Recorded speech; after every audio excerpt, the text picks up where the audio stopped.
विष्णुपुरी येथील ग्रामीण technical and management कॅम्पसमधील BMLT व BMILT या अभ्यासक्रमाला रजिस्ट्रेशन नंबर नसल्याने शिक्षण पूर्ण होऊनही विद्यार्थ्यांना नोकरी भरतीसाठी अर्ज करता येत नाही व पदवी प्रमाणपत्रही मिळाले नाही। त्यामुळे अनेक वर्षापासून उत्तीर्ण होऊनही विद्यार्थी अडचणीत आलेले आहेत।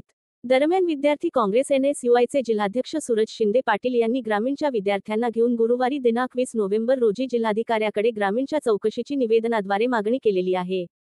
विष्णुपुरी येथील ग्रामीण पॉलिटेक्निक कॉलेज येथे BMLT व BMIT अभ्यासक्रम सुरू आहेत, मात्र या अभ्यासक्रमाला रजिस्ट्रेशन नसल्याने अभ्यासक्रमाला उत्तीर्ण होणे नोकरी भरतीसाठी अर्ज करण्याकरिता विद्यार्थी अपात्र होत आहेत। विद्यार्थ्यांना पदवी प्रमाणपत्र मिळत नाही तरी देखील विद्यार्थ्यांचा भविष्याची खेळ खेळत आहेत। सदरील अभ्यासक्रमाची सखोल चौकशी व्हावी, उत्तीर्ण विद्यार्थ्यांना न्याय मिळवावा आणि गैरप्रकरणी ग्रामीण कॉलेजच्या विरोधात कारवाई करून कॉलेजची मान्यता रद्द करावी अशी मागणी विद्यार्थी काँग्रेस NSUI चे जिल्हाध्यक्ष सुरेश पाटील शिंदे यांनी जिल्हाधिकारी यांच्याकडे निवेदनातून केलेली आहे। यावेळी ग्रामीण कॉलेजचे BMLT व BMIT अभ्यासक्रमाचे शेकडो विद्यार्थी उपस्थित होते।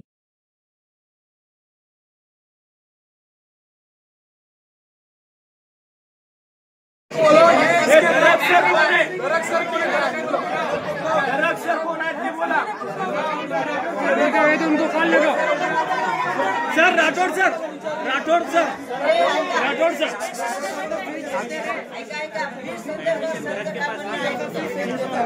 इस संदर्भात सरांचं मत ऐकून घ्या। सायलेन्स। त्यांनी ऍप्लिकेशन करा, त्यांचं जनरल रजिस्ट्रेशन व्हायचं पाहिजे, त्यांनी पण अर्ज करा। त्यांनी आता द्यायला तयार आहेत। 10,000 रुपये दंड, 10,000 में काय होईल?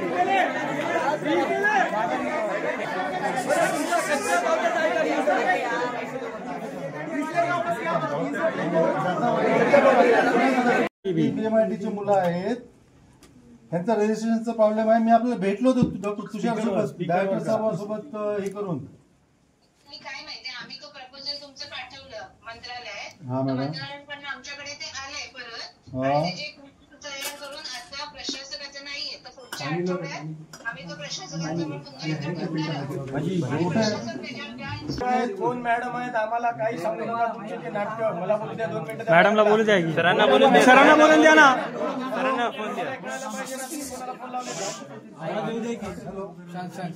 मॅडम, अरे हे NSUI चे अध्यक्ष आहेत, त्यांना बोला म्हणून मॅडम, एकच मिनिट बोला म्हणून सांगा त्यांना। इथं घेराव घातला मला लोकांनी आणि ते बोलू इच्छितात, बोलत नाही।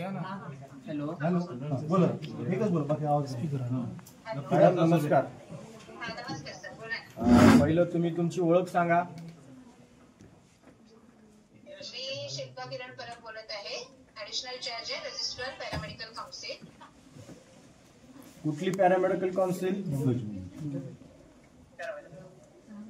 परावैद्य परिषद, Maharashtra paramedical council sir. Maharashtra शासनाची आहे का? हो सर। बरं, ह्यांचं कॉलेज चालवण्याचं परमिशन कधीच आहे? हॅलो, ह्यांचं कॉलेज चालू करण्याचं परमिशन कधीच आहे? ठीक आहे, त्यांना काय माहिती? परमिशन सर आमच्याकडे नसतं। मग तुमच्याकडे काय असतं मॅडम? चिठ्ठी राहू द्या।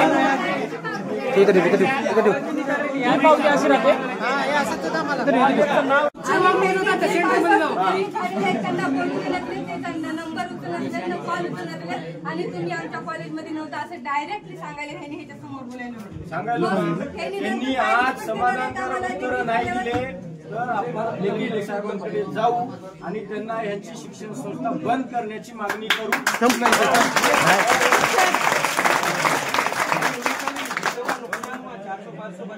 उसकी भरपाई भी होना साथ में। वो रिस्पॉन्सिबल पर्सन ये सब चीज उसको सजा मिलेगी। जो रिस्पॉन्सिबल पर्सन रहेगा जो भी ये चीज का, उसको तुम इतना बड़ा कॉलेज चला रहे, हाँ इतनी फीस ले रहे, तो तुम आपको प्रैक्टिकल नहीं करने देते बच्चों के, हाँ लेक्चर नहीं मालूम है क्या रहता क्या नहीं, अनाउंस करने नहीं आता फैकल्टीज को।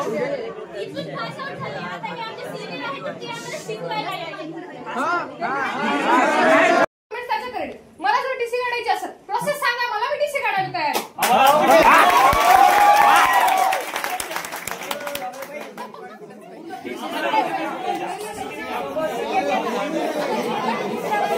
वाह वाह, असं आहे।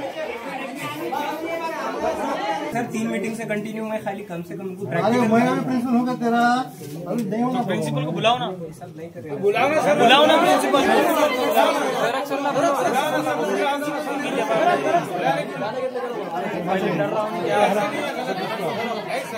सर सेटिस्फैक्टरी आंसर नहीं दे रहे। मुर्दाबाद मुर्दाबाद मुर्दाबाद।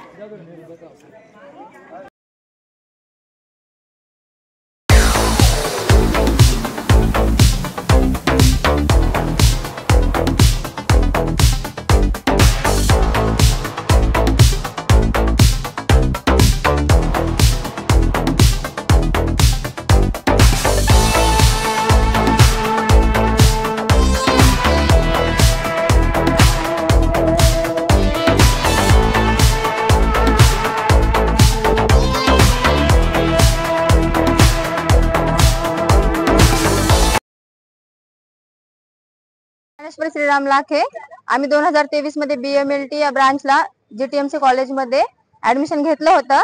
तर आम्ही सरांनी आमच्या अडचणी आम्ही प्रिन्सिपल सरांपाशी मांडल्या. तर आम्हाला जे उत्तर पाहिजे होतं त्यांच्याकडून ते नाही भेटलं, म्हणून आम्ही कलेक्टर ऑफिसला आलो आहेत. तर आमच्या सरांशी बोलणं झालं. सरांनी आमच्या अडचणी लिहून घेतल्या, त्यांनी आमच्या अडचणी ऐकून घेतल्या. ते म्हणले की उद्यापर्यंत मी आमच्या अडचणी ते आमच्या सॉल्व्ह करतील. त्यांनी असं सांगितलं.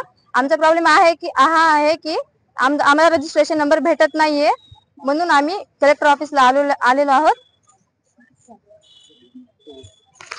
माझं नाव कुमकुम गजानन पवार आहे. मी ग्रामीण पॉलिटेक्निक कॉलेज इथे BMIT 3rd इयरला आहे. आम्ही आज इथं जिल्हाधिकारी कार्यालयाला आलो कारण की नाही का आम्हाला म्हणजे आमच्या डिग्री बद्दल आम्हाला इथं बोलायचं होतं, त्यामुळे आम्ही आलो. कारण की आमच्या डिग्रीला रजिस्ट्रेशन भेटत नाहीये. डिग्री तर आम्हाला भेटत आहे, पण रजिस्ट्रेशन मात्र आम्हाला नाही भेटायलं. आणि फीज बद्दल बी आम्हाला 40,000 फीस घेतात आणि 30,000 फीसची रिसिप्ट देतात आम्हाला.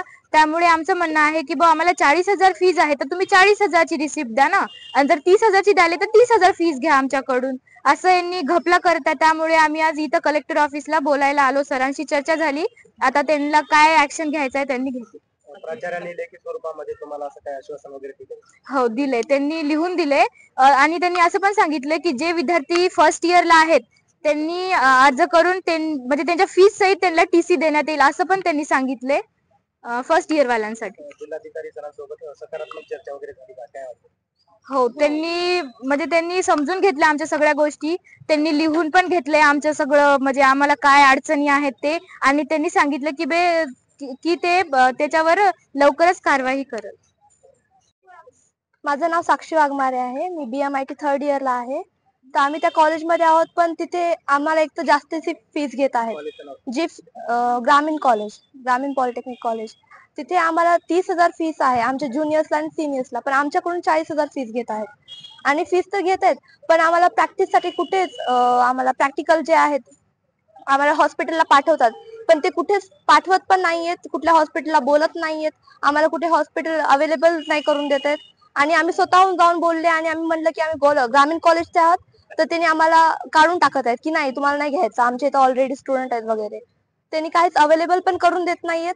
आणि हे नको तिथे ड्यूज काढत असतात. म्हणजे झाडाचं एखादा फुल जरी तोडलं तरी आम्हाला ड्यू लागतो. तुमच्याकडून ज्यादा फी आकारली हे कधी लक्षात आलं? आम्हाला आता 3rd इयरला आम्ही जेव्हा आलो, आम्ही सिनियर्सला वगैरे विचारलं, तर तेव्हा आम्हाला समजलं की त्यांना 30,000 फीस होती आणि ज्युनियर्सला पण 30,000 आहे, पण आम्हाला 40,000 फीस घेत आहेत. असे विद्यार्थी किती आहेत? असे बरेचसे आहेत तिथे. आमची 5वी बॅच आहे, 4थी का 5वी बॅच आहे. आणि आमच्या नंतर अजून 2 बॅच आहेत. जिल्हाधिकारी कार्यालय या ठिकाणी आला होता, कशा प्रकारे प्रतिसाद मिळाला?